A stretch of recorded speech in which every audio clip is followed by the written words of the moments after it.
What's up, everybody? It's on Rabinowitz's iPod, right? yeah, very straight up. You're good kiddies. When you look at the game and you had time to kind of absorb what happened, what's your take on the passing game and just the game in general? I think on offense, in particularly, it was more of, I guess there was times where we did have everybody on the same page, and that's when we had more successful plays, of course. But then we were in some good plays a lot of times, and whether it be me messing up on an assignment or a read, or a receiver messing up, or the O-line messing up, so we just weren't clicking on all cylinders on all units on offense at times, and I think that's oftentimes where there's a problem. With the game coming up against a top 10 team like Wisconsin, is there a way that maybe having a little bit of adversity may be a good thing going into this game? I think so, being that we did have our struggles in that game, and giving credit where credit's due. In the end, it's a good football team. So with that, they exposed some things in us.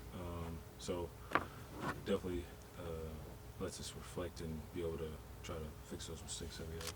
JT, you said, I think in the bye week, you said one of the things you wanted to work on was sort of ball placement in terms of leading receivers and making sure they can get yards after the catch. And then you had a couple on Saturday that just looked maybe a little bit off. I'm just curious, like overall this season, how you feel the ball's coming out of your hand and maybe how your accuracy has been all year. I do like the way the ball's coming out of my hand. I feel confident in throwing the ball downfield. There were some shots and I missed it, which that happens, and I'm gonna do a better job of preventing that from happening.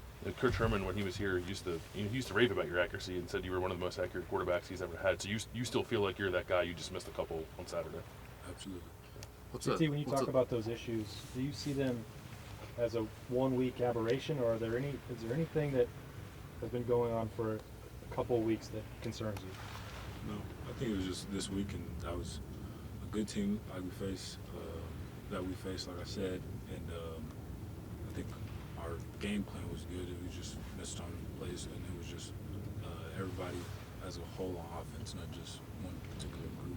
Hey, JT, on one of the early misses when Curtis got behind the secondary, it looked like you kind of threw it off your back foot a little bit. Might have hesitated a little bit when there wasn't that much pressure. Right. What kind of went on that play, and like what are some of the things, like we're talking about, like just errors that we need to correct?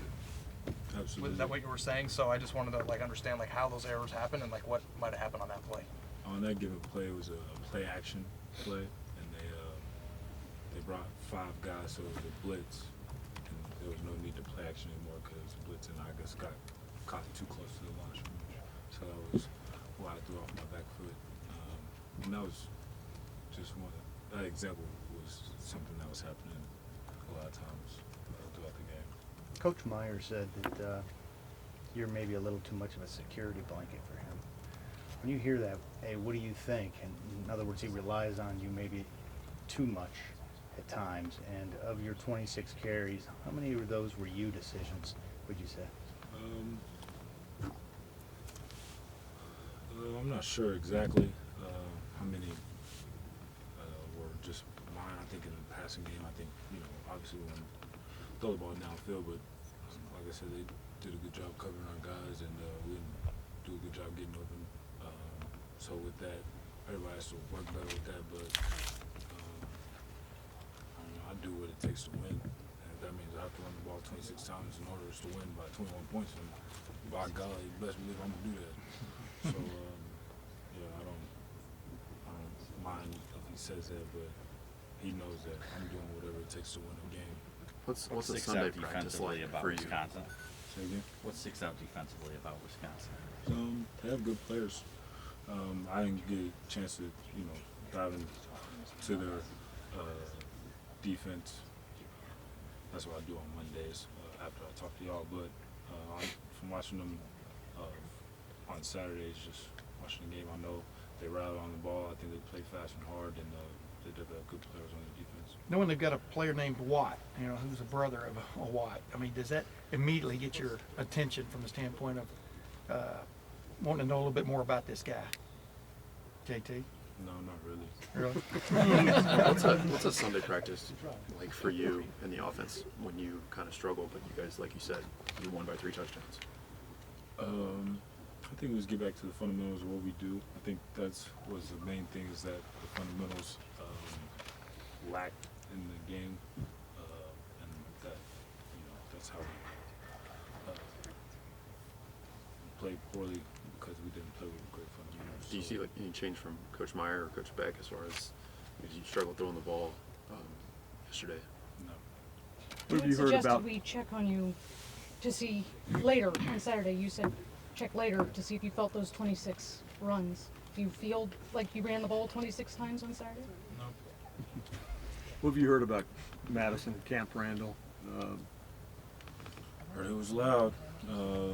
Heard it's they got the jump around fourth quarter. That's pretty cool. But I think that's just a great atmosphere for football, college football. This Big Ten game is going to be prime time. I know they're going to be juiced up. What's the best road? What's the best road atmosphere you've played in? Best atmosphere. I've never been to Wisconsin. Penn State probably was the loudest, or it wasn't a problem. It was really loud. And it didn't help. We went 2 overtimes, so it was pretty rowdy. So you're not even a little more sore than normal? Not really. I think I've done a better job of just getting down, and then also too just not showing myself for the big hits. A couple times I think they tried to stand me up, and they flipped me a couple times. I'm like, what's all that about? It's all good. The Oklahoma game on the road, you guys had obviously won very well, but you had the issue with clock management and timeouts and getting plays. And was that something that had to do with the road that you take forward and correct this week, or what was going on there, and how does it affect your game plan for another loud plays? Yeah, I think that played a part of it. Like I said, they were amped up, ready for us to come in, but I think there's a lot of that went to how we not prepared, but how we executed that, and it wasn't well.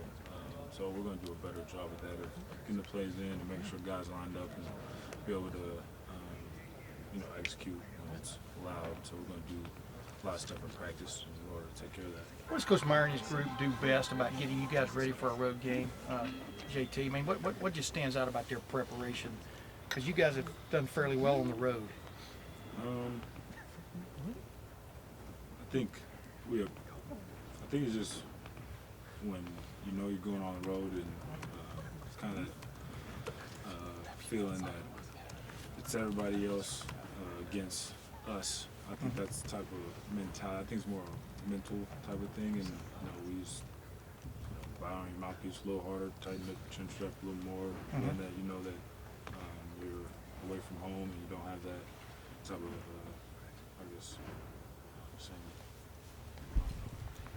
sort of security with that. But I think we like going on the road and playing. It's just us against everybody else, so it's good. Great. JT, thank you very much. Thank you, JT.